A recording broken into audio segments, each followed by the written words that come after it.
Pupils, you could be facing this way. We're almost ready to start.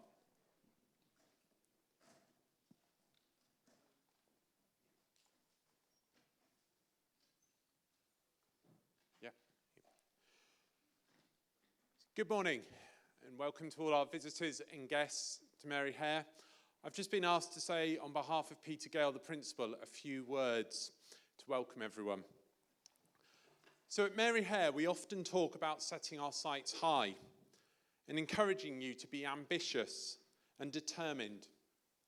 Last week, we heard from a former pupil called Matthew Johnston, and he spoke about being at the age of 55, he made his first phone call to his son using his mobile device. Matthew had had a career with many prestigious jobs in IT companies. He was a programmer and yet had never been able to use a phone to make that phone call. However, live captioning, assistive technology is now in place. That means that we can pull out our phones and we can communicate with anyone around the world via a phone call, a text message, or video call. And sometimes I think we take that for granted. And it was interesting today, just looking around at all the equipment that has been brought into school to help facilitate this connection with the International Space Station. So, next time you're using your phone, just think about everything that has gone into that to make that possible. All the science, the technology, the engineering, the programming. The final thing I wanted to just say is a big thank you to the people that have made this possible for us. And I know there's been a lot of work behind the scenes, a lot of thought going into how this day can run smoothly. So from school, I'd like to thank Mr. Ailing, who has had the drive, the determination to bring this about. And he's liaised very closely with Kieran Morgan from the amateur radio on the International Space Station. And they've been here for the last couple of days helping set up with his team of staff. And I'd also like to thank the Newbury District Amateur Radio Society, and in particular Lloyd Farrington, who with his team and all the volunteers and the people that work with the Amateur Radio Society have really worked hard to, again, make this possible today. And they've had to think about the challenges and how this can all work to allow you and the 10 people sat behind me the opportunity to speak to people on the International Space Station. Finally, we've been joined by Susan Buckle from the UK Space Agency, and she's volunteered to come in today to just make this more of a curriculum enrichment and to share more information about the training and what it might be like to get into space. So we're very excited to see how the next hour pans out and see the communications and contact with the space station. So thank you very much to everyone involved. Is it Lloyd? Thank you, Mr. Askew. Well, good morning, Golf Bravo 4, Mike Hotel November. This is what you're going to be called today, better known as the radio station Mary Hare School. I'm Mike 5 Lima Delta Foxtrot, but you can call me Lloyd. All licensed amateurs are affectionately known as hams.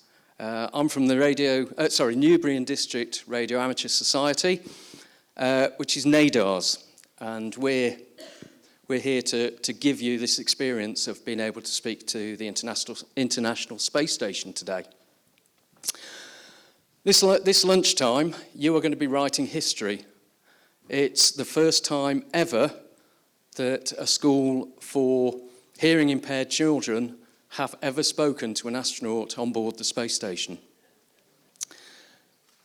The events go on very regularly. There was an event over at the weekend, there's another one tomorrow, but you are very, very special to be able to say that we've done it. And as I say, you are a record-breaking first-time world event. Okay, so I've been wanting to do this for a very, very long time. I started many years ago with what was called then the SAREX experiment, which was the Shuttle Amateur Radio Experiment. The shuttle's been discontinued now, not being used for more years than I can remember, so we are talking a long time ago. This whole amateur radio in space thing was first started in 1983 by an astronaut called Owen Garriott. He took his amateur radio equipment onto the space shuttle with him before the space station was starting to be built. And he transmitted his call sign for the first time from space. So like him, you're going to be pioneers for amateur radio. And as I say, today is a very, very special day. The whole world is going to be watching as 10 voices are going to speak to the heavens, to the International Space Station. It is amazing. It really is amazing what we're going to do today.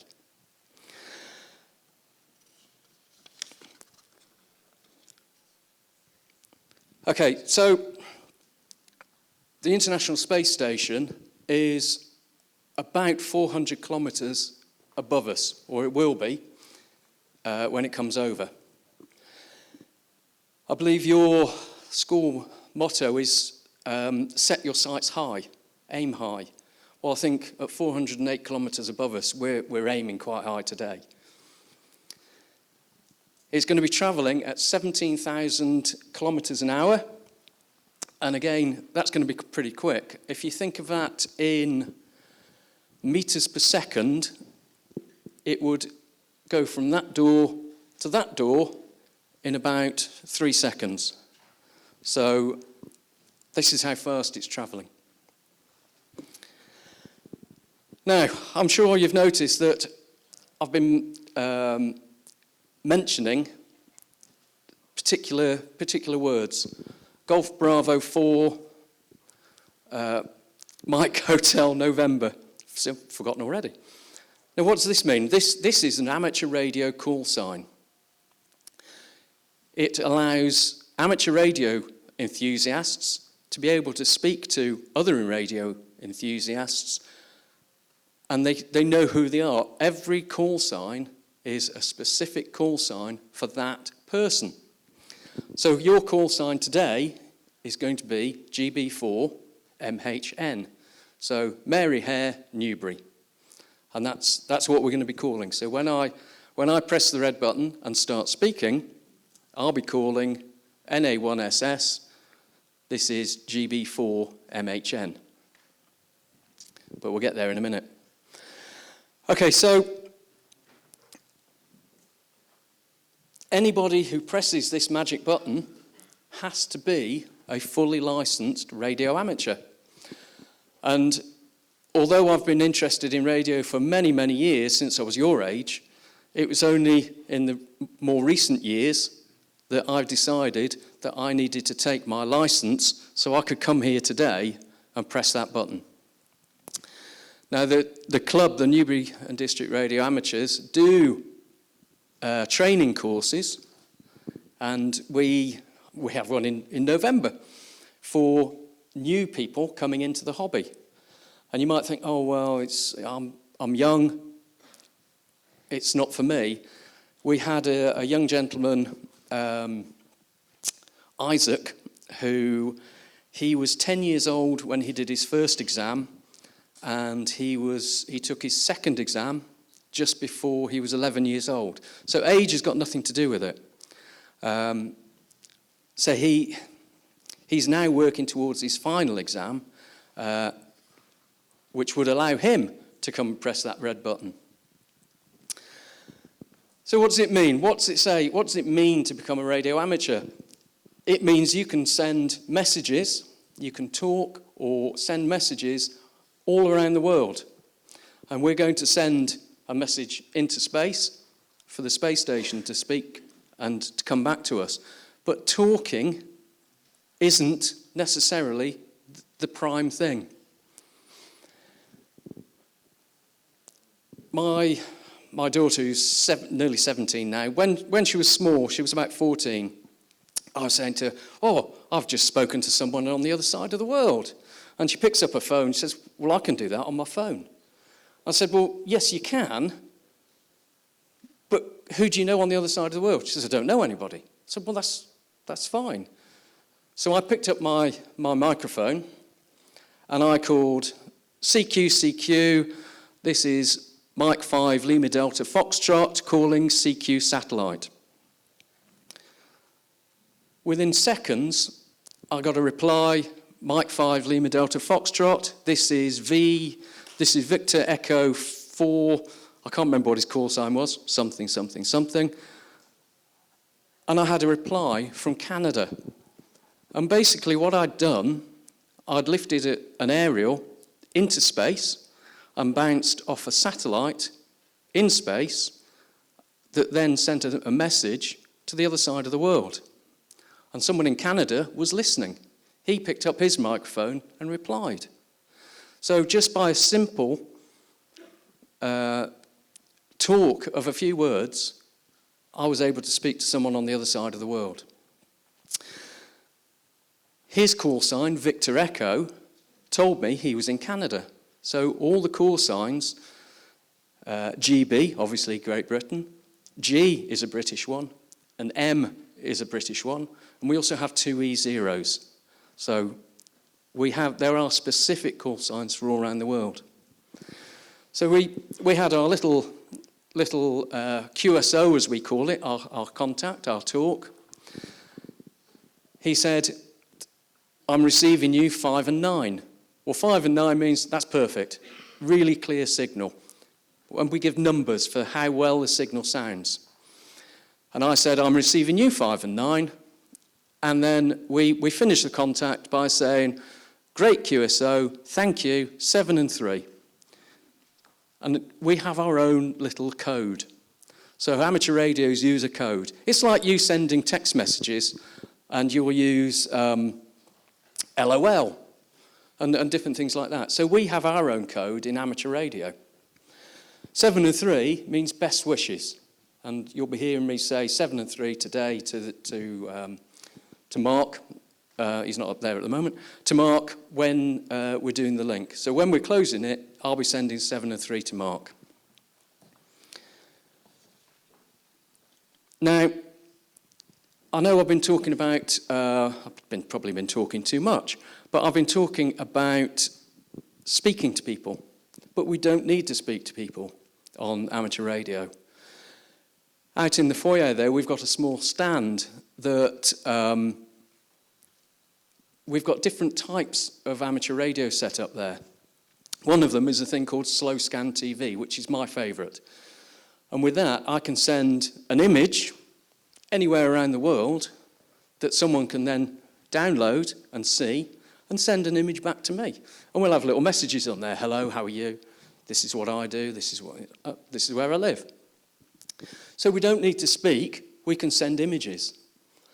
And so we've got a little demonstration out there that you can actually decode the image on a mobile phone. So you don't need expensive equipment. The International Space Station sends down images occasionally, it's not all the time, and you can decode them using a simple handheld radio and your telephone, your mobile phone. If you're lucky, you can also receive or apply for an award for receiving these images. So there's a big part of the hobby. Another thing we do, and again we've got a demonstration outside, is what we call digimodes. So we're sending data. We're sending little pieces of information, again, all the way around the world. It's similar to text messaging, but you're sending it to a huge audience. You're not just sending it to one person, so you can speak to anybody just by sending some simple text messages or simple words coding. The other part, of course, is Morse code. Now, I'm not a Morse code expert. There's a lot of people who are fantastic in Morse code, and we've got some here today. But Morse code was the very first radio transmissions. So simple dots and dashes, which can be decoded by a computer, so that the words come up on the computer, and then you'll send the message back. Or it can also be converted into flashes of light. So we have a short flash, long flash, or even vibration. So there's no reason why anybody couldn't listen and download Morse code, slow scan TV, or even the digimodes.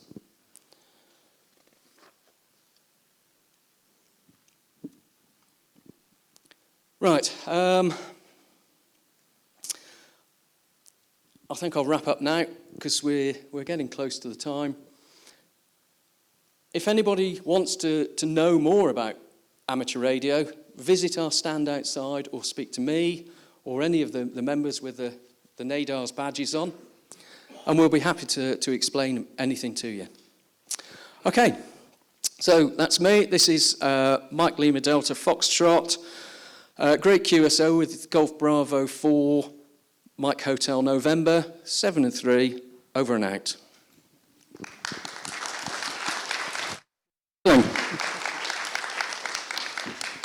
Thank you, Lloyd. Right, so I'm just going to do a quick little chat about what we've been up to. I've got some pictures somewhere. Yeah. The live stream's not working. I just had a message that they're not getting it.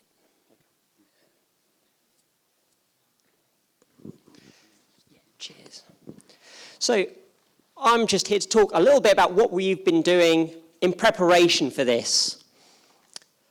So a few weeks ago, we had a competition where a lot of you entered to ask a question to the astronauts on the ISS. We had 5 categories that you could submit a question to. You could ask about what it's like to live in space, the science of space, space technology, space communication, and the Earth from space. And we picked 10 students based on the originality of the question. And there they are. We've also had lots of other different activities going on. So in a few lessons, you've been looking at life on the space station and the science that they do. I hear you've even been looking at space food and nutrition with Mr. Hogan. Some Year 8 students have also designed mission patches. We've also had spacesuits loaned to us from the UK Space Agency, which some of you have been playing with. Last night, some of you were out on the field with me. We had some telescopes set up and we were doing some stargazing. And we were able to see Jupiter and Saturn quite clearly last night. We've also had some art inspired by the activities. But this event is really about your aspirations. Being deaf, communication is difficult and often a barrier stopping you achieving what you want to. And what we're demonstrating here today is whatever communication challenges you face, they might make things difficult, but nothing is impossible. If our students can talk to astronauts whizzing through space 200 miles up, what else can you do? The sky is not the limit. I'm going to hand over now to Kieran, who's going to talk a little bit about how this is going to work. Okay, Kieran. Thanks, Alex. Let's just get the video set up.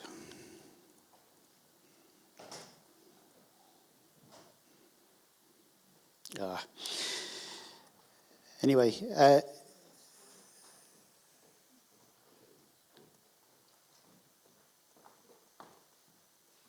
that's not going to work. Okay. Right, good morning, everyone. Good afternoon, everyone, and welcome to the Mary Hare School.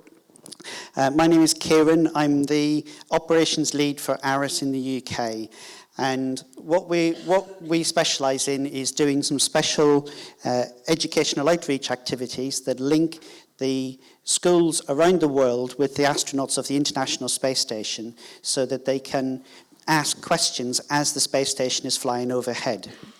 A couple of important points that I want to bring out for everyone. First of all, because we're using radio today, your mobile phone is a radio as well. In fact, it's about 3 or 4 different radios itself. So could I ask you please to turn them all to flight mode or to aeroplane mode? Quite happy for you to take pictures, and in fact I encourage you to take pictures, but if you could leave it at flight mode so that it doesn't interfere with any of the radios.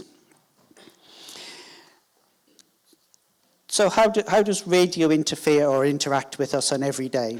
How many of you this morning have had a look at a television or or tried to listen to a radio or used Wi-Fi or Bluetooth?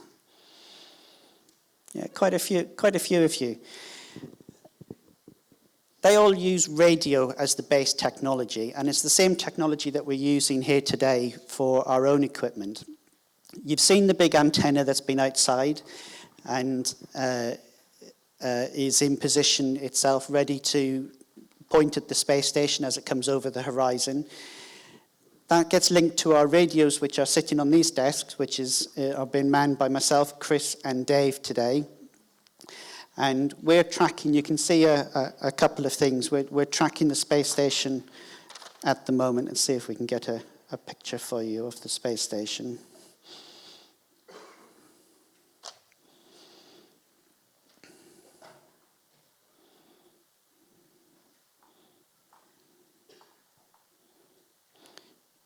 Yep, there we are. So the space station is just in the South Pacific at the moment, coming up over South America. Anybody who'd like to hazard a guess as to what that circle around it represents? Yep, sorry, I can't see you from here, but go ahead. No, it's not how big the spaceship is. It's actually how much of the Earth the spaceship can see at this particular moment in time. So radio works on what we call line of sight. So we have to have a clear, straight path between the receiver side and the transmitter side. And that circle represents what we call the footprint of the spaceship. Now that footprint is approximately 5,000 kilometers in diameter and takes roughly 10 minutes to traverse any particular point on Earth itself. And what we're watching out for today is when that point gets up close to the little marker where I've got GB4MHN on the screen itself on the UK. And the yellow line is showing the path that the space station is going to follow. So in a moment, it's going to be coming across South America. It'll then go into the Atlantic, and then approximately 15 minutes after the Atlantic, it will come across to the school, and we will be talking to the astronaut himself. Now, the astronaut today, has anybody had a look to see who we're talking to today? No, we're talking to an American astronaut called Mark Vande Hei, who has been on the space station now for quite a bit of time, and I'm not going to give away your answer to your question, but he's got a very long time duration flight, so he should give you a very interesting answer to your question, Julia. And what we're hoping to do is be able to ask questions off Mark and get some answers back. And I'm particularly looking forward to the first question from Rosie herself about sign language in space itself. Now, as we're doing the contact itself, we need to sort of try and keep a certain amount of silence in the audience, which won't be a problem. But when we come to the end and we've finished answering the questions, one of the things we like to do is give a big cheer to the astronaut and to say thank you to him. So one of the things I'd like to try and practice is a little bit on cue. If I give you a cue, can you try and give a big cheer, and let's see how loud you can make it. So Lloyd will be saying something along the lines of everyone wants to say thank you and show their appreciation. So if I do a countdown from 3 to 0, if you can show me how loud you can cheer. So 3, 2, 1.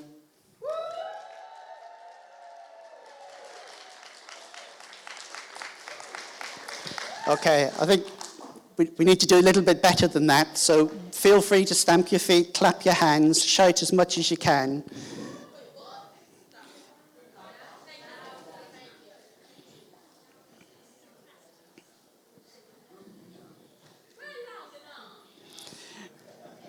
Okay, so let's try again. 3, 2, 1.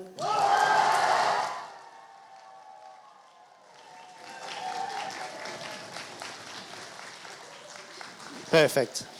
So if you can give a cheer like that, that'll be really great, and we'll let Mark know that everyone here says thank you. Now, as we've pointed out, this is a special contact. This is the first time we've done a contact with a special school for the deaf, and we're going to be using a little bit of technology today to help us.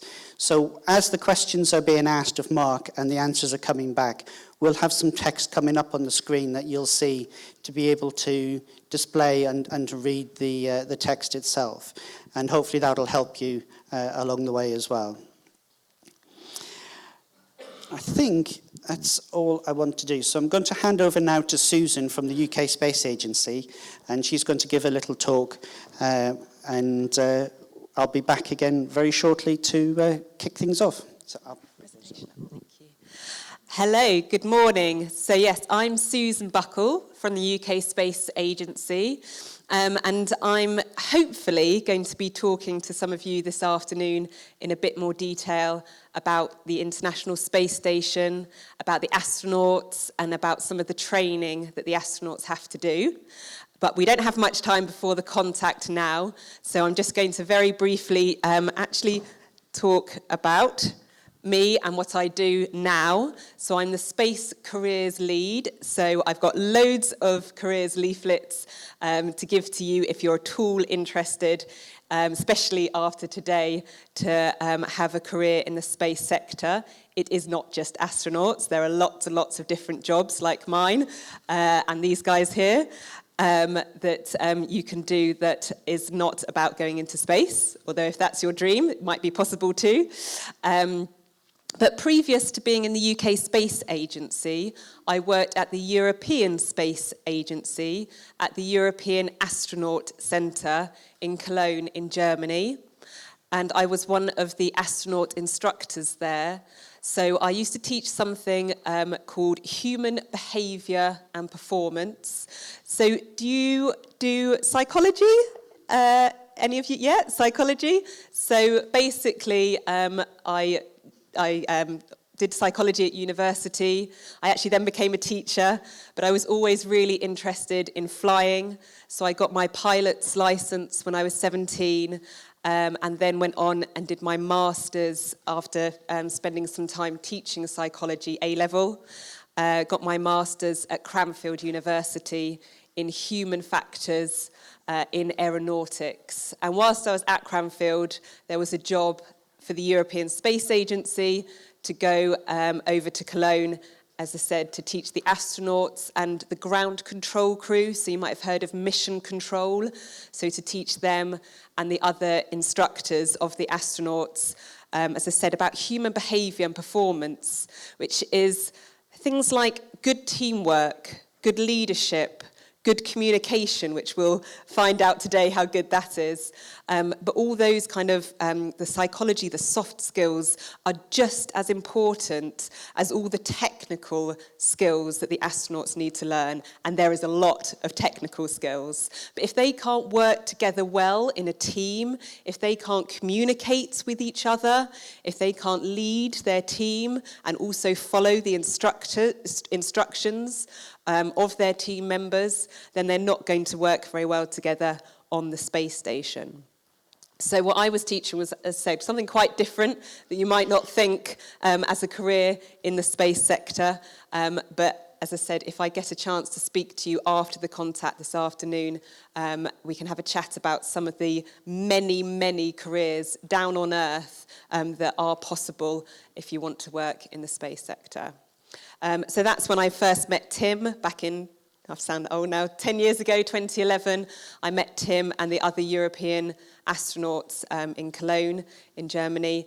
And then back in 2015, I came back to the UK to work for the UK Space Agency when Tim Peake, so he's our British astronaut, when Tim Peake went to the space station for 6 months. And that is when I met this wonderful team.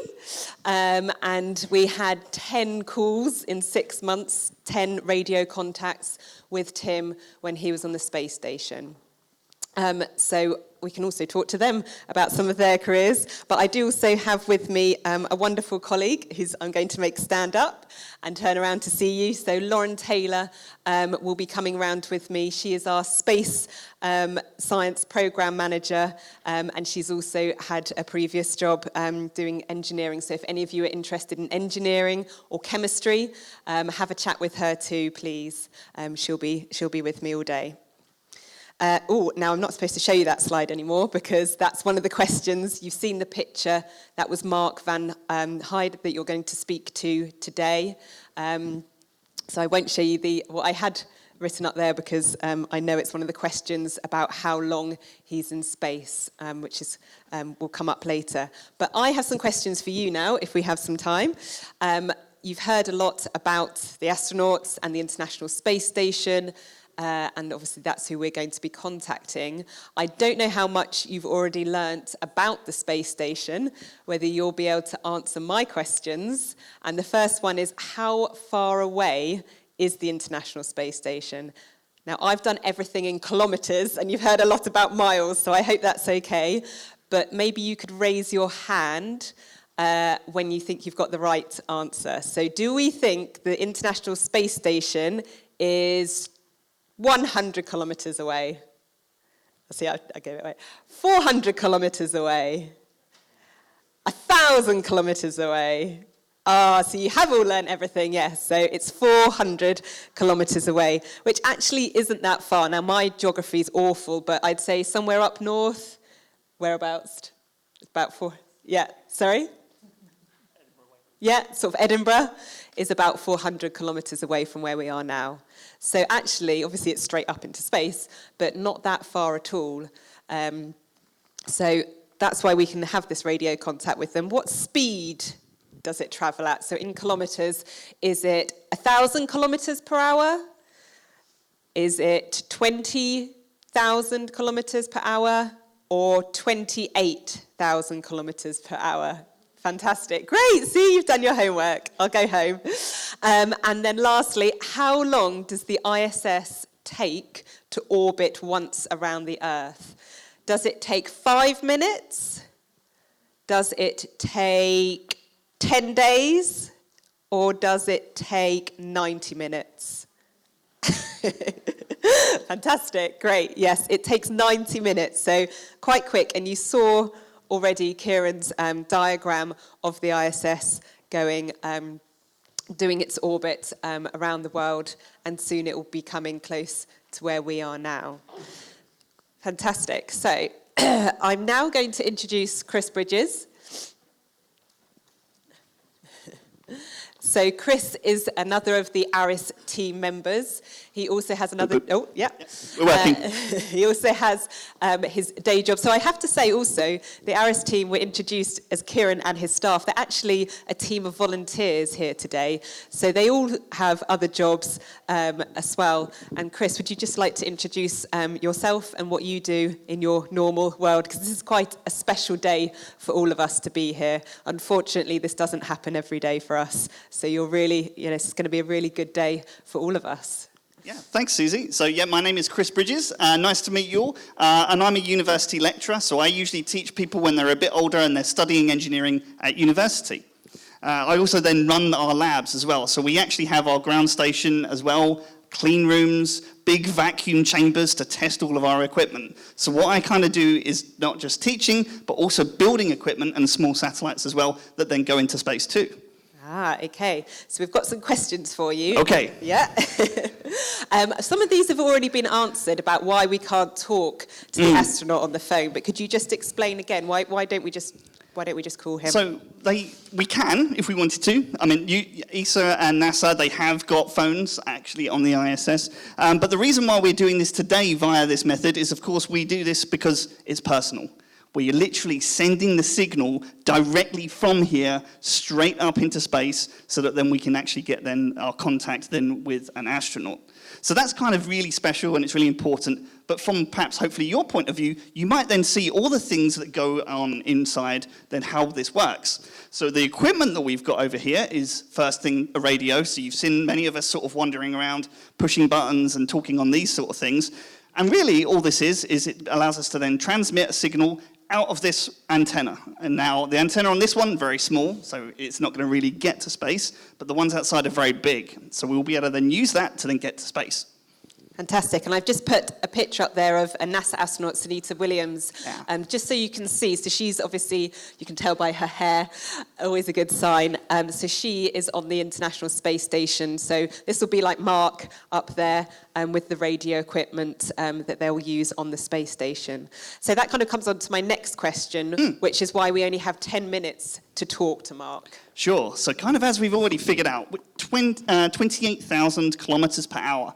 Okay, and so that is 8 kilometers per second, or it's very, very fast, okay? This thing is traveling, and essentially it's always falling. So if you were to kind of trip up and fall, okay, and go all along the edge of the Earth, if you traveled at that speed, you would just follow the edge of the Earth, okay? So think of it kind of that way, that whenever you're sort of traveling in that, then that's how kind of what it's actually a satellite is doing.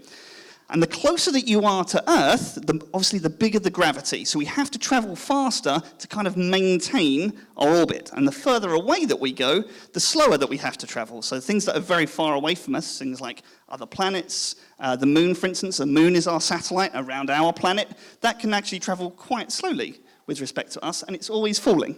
Does that kind of answer your question? So we've got it's really, really fast. And we've only got 10 minutes because the satellite is essentially going from one edge, just like you see the sun, and it will go over the sky, round, and then it will fall over, all in 10 minutes.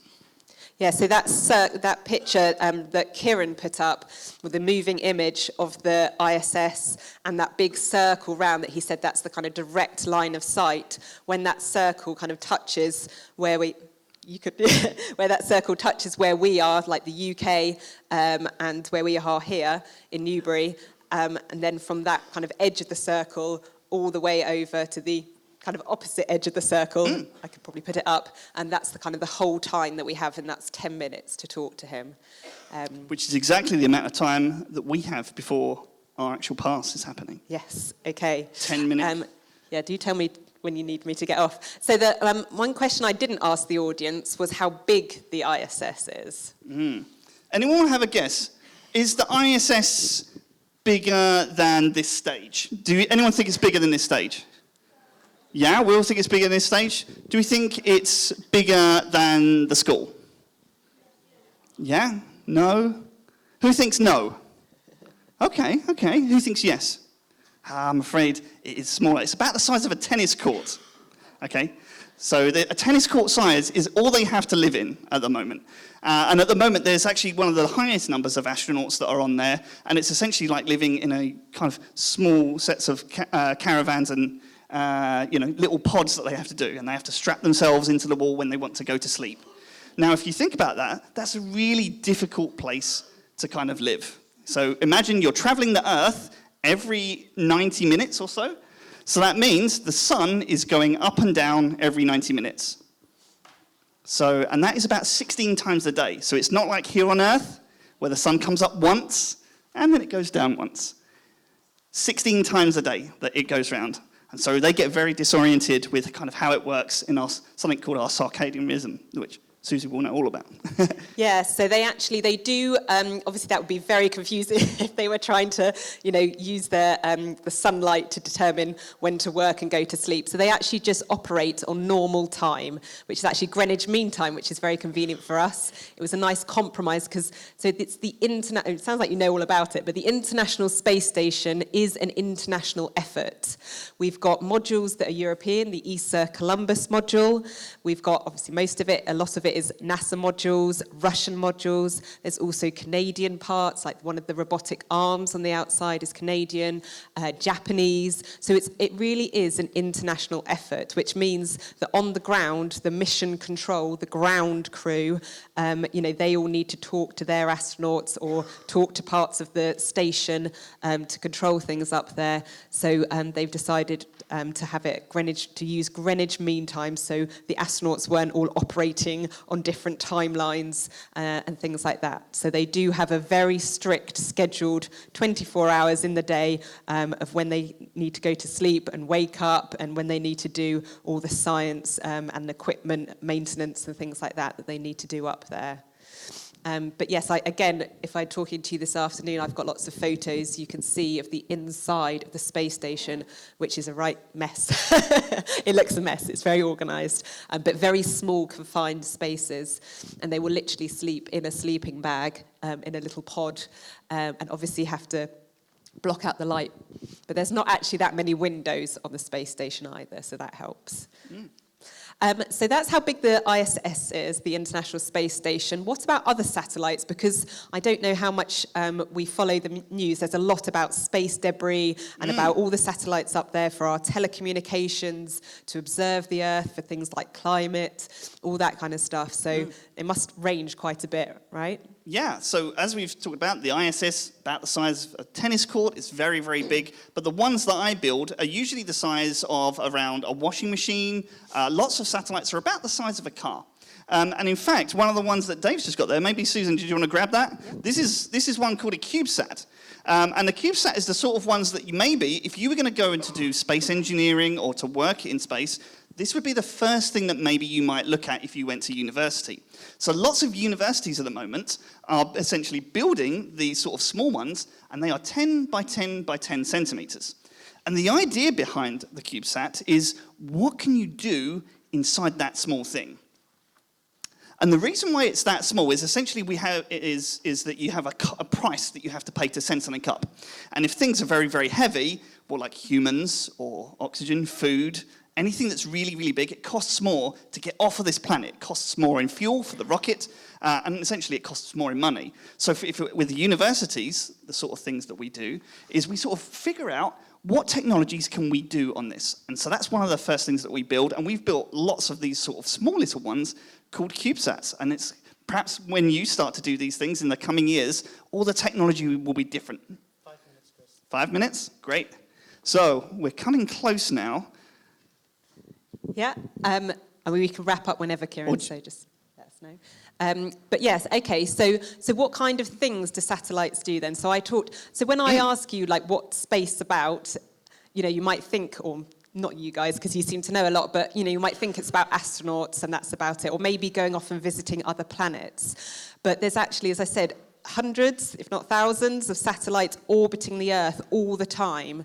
And things like your mobile phone, or when you watch TV, or when you're using GPS to, find your way around, when I got lost this morning, even though I only live 20 minutes up the road, there's all that technology is possible because of satellites, right? Absolutely. So we don't just use them to communicate, we also use them then to take pictures. So big important things like weather is very critical, really, because it actually then helps us save lives too. So when we know when weather systems are coming in, when hurricanes and floods and big rains are coming in, these are very important things, and we can demonstrably save lives by knowing all this information ahead of time.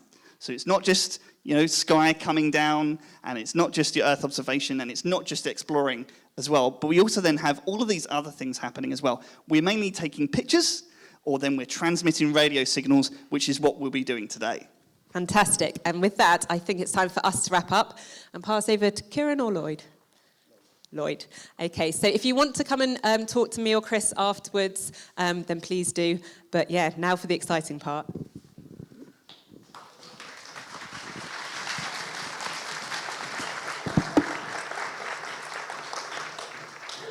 Yes, so this is it. What we'll do now is we'll probably just keep quiet for a few minutes while everything's set up and we're making sure that the aerials are pointing at the station, and we've got to wait for it to come over the hill. That's the main thing. So Kieran will take over now. So just one thing that you'll hear. One of the things that you'll hear in a moment is what we call just white noise. So if Gareth could open up the receive audio, please, just to give everyone. So this noise will exist while we're waiting for the contact to happen. But as soon as we get a contact with the space station, we should hear the astronaut's voice sort of very clearly. So we'll bring that up in just a moment, and I'm going to go and start getting everything else ready. Okay? Well, thank you, Kieran. Are you guys ready? Excellent. These are the important ones today. I'll just press the red button, that's all.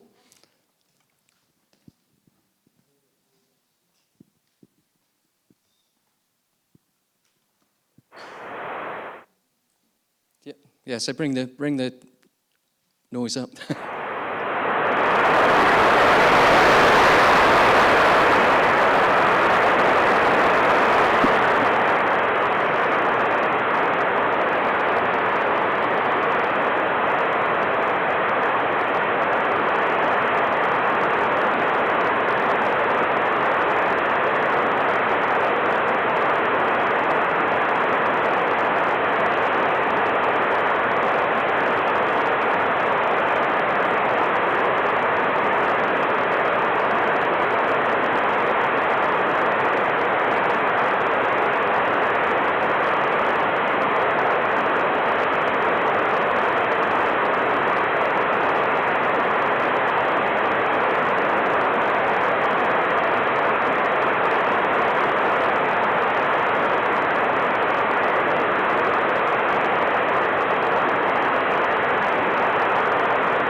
November Alpha 1, Sierra Sierra, this is Golf Bravo Mike Hotel November.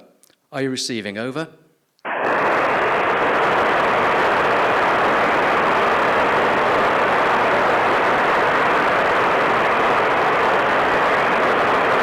November Alpha 1, Sierra Sierra, this is Golf Bravo 4, Mike Hotel November. Are you receiving? Over.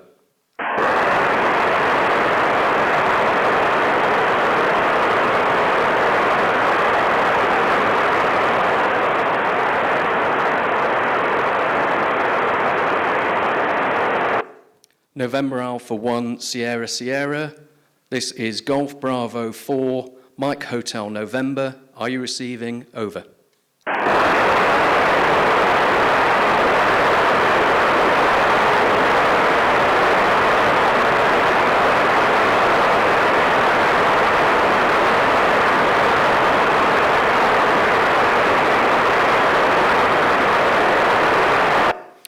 November Alpha 1, Sierra Sierra, this is Golf Bravo 4, Mike Hotel November. Are you receiving? Over.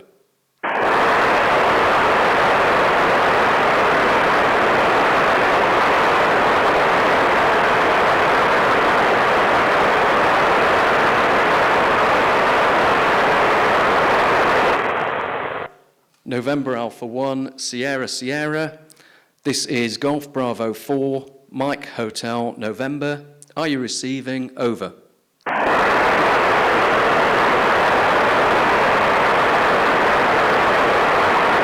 Golf Bravo 4, Mike Hotel November. This is November Alpha 1, Sierra Sierra. Over. NAS1, this is Mike. This is the Mary Hare School. It's good to hear you. We have some excellent questions for you today. Are you ready for us? Over. I am ready for your questions. Hi, I'm Rosie. Do you have to learn a sign language to communicate if the radios in your suit goes wrong? Over.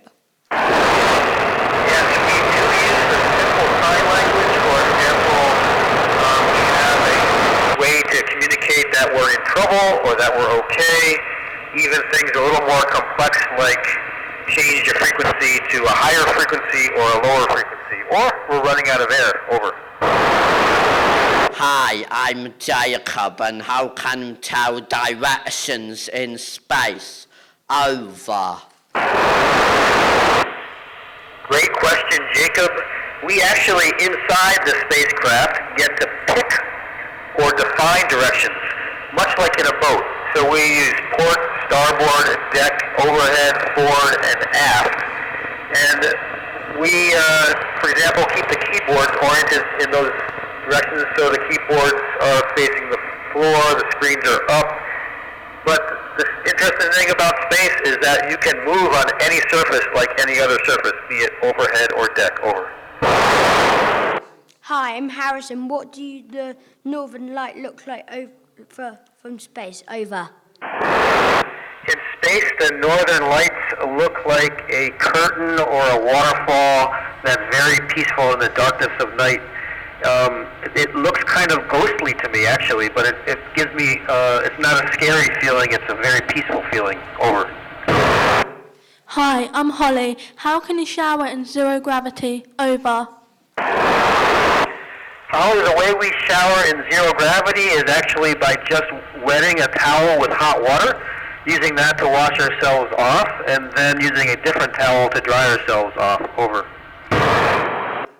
Hi, I'm Jasper. What's your most favourite space technology? Over.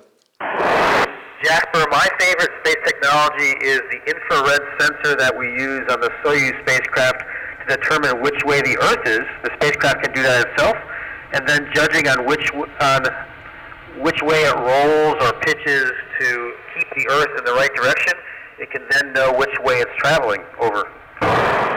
Hi, I'm Millie. If there was a fire, how would you evacuate? Over. Millie, fortunately for us, at any given time, each person on the space station has a lifeboat, has a seat on a vehicle that could take us home. So if we ever had to evacuate, for me, I would get on my Soyuz spacecraft and depart. Over. Hi, I'm Dominica. Do mobile devices work in space? For example, a smartphone? Over. Dominica, in some ways, yes. For example, I'm using a tablet right now connected to Wi-Fi to understand what to do and make sure I called the right people today. But I don't have cell phone access. We do get our Wi-Fi through communication satellites, which change frequently because we are moving so fast. Over. Hi, I'm Ollie. If you could take one thing from home into space to make life more fun, what would you take and why? Over. I'm reluctant to refer to this as a thing, but if I could take one thing to space, it would be my wife, because life is much better when I'm with my wife. Over. Hi, I'm Zach. What is it like to wake up and see the Earth from space? Over. Zach, looking at the Earth from space, for me, seems like being on a winter day when the outside is covered with snow and there's not a cloud in the sky, and if you open up the door, you see beautiful brightness. Or at night, when it's a clear sky, you see the lights of cities. It's really hard to describe. It looks like it's the most beautiful thing I've ever seen. Over. Hi, I'm Julia. How long have you been in space for? Over. I've been in space on this flight for 186 days. So for my entire life, that means I've spent 354 of those days in space. Over. NA1SS, thank you for answering our inspirational questions. For your inspirational answers to our questions. Everyone here would like to say a big thank you.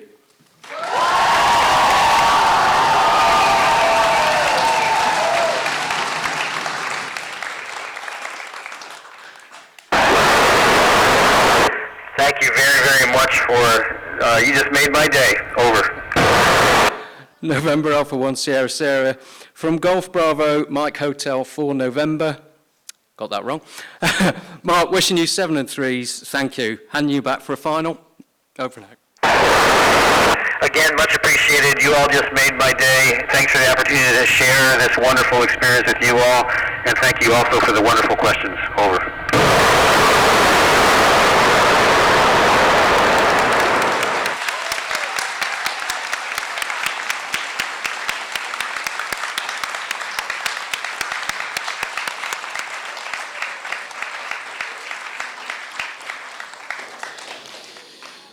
So there you go, congratulations, you've just made yourself a little bit of history today. Not only have you made a contact with the space station, but you actually made a contact with a space station and a school for the deaf. So congratulations everyone and well done.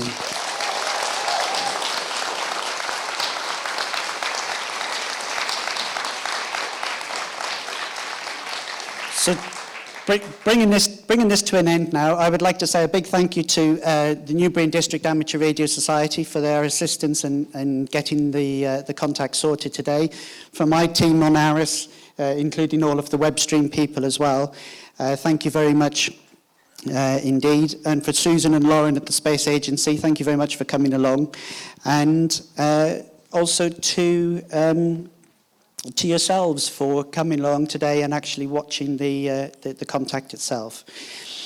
Now, amateur radio has got a sort of a rather unfortunate word in there, amateur. Does anyone know the meaning of the word amateur or where it comes from? No? Okay, it comes from the French word amour, to love, and it's for the love of the activity that we do that we carry out these educational activities. And I hope what you will appreciate is what we've done today has been professional. So with that, I would like to say thank you very much. Enjoy the rest of your day, and congratulations on making your bit of history.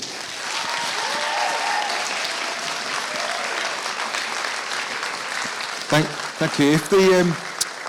If the students will just stay seated for a little while our guests can leave without being crushed in a rush.